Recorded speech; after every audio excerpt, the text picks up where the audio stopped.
Nah, di dalam konstitusi juga diatur tentang syarat-syarat mendirikan negara, ya kan? Ya. Misalnya memenuhi unsur pemerintahan yang berdaulat. Pemerintahan itu harus berdaulat. Dia bisa menegakkan hukum. Kalau pemerintahan lost control, tidak bisa menegakkan hukum, maka pemerintahan itu sudah tidak efektif. Ya, seperti terjadi menjelang peristiwa reformasi politik 98. Pak Harto tidak lost control, kan? Kerusuhan di mana-mana. Negara itu punya wilayah. Nah, di beberapa konstitusi negara lain disebutkan secara jelas wilayah dari mana sampai mana. Bahkan titik koordinatnya disebutkan. Kalau kita tidak, kita hanya menyebutkan bekas jajahan Hindia Belanda. Itu disebutkan. Oleh karena itu, Belanda ini tidak mau atau misalnya tidak mau menyerahkan Irian Jaya. Ya, karena itu kita adakan peperah tentukan pendapat dengan rakyat. Ya pada saat itu hanya bisa peperah penentuan pendapat rakyat oleh kepala-kepala suku.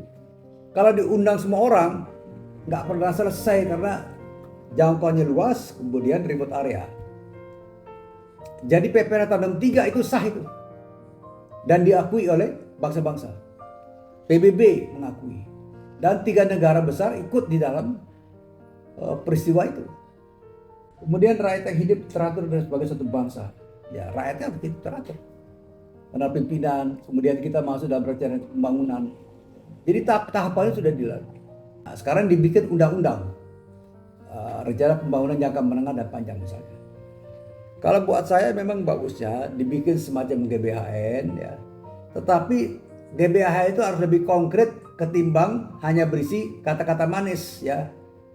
Kata-kata yang bagus, indah, bukan itu.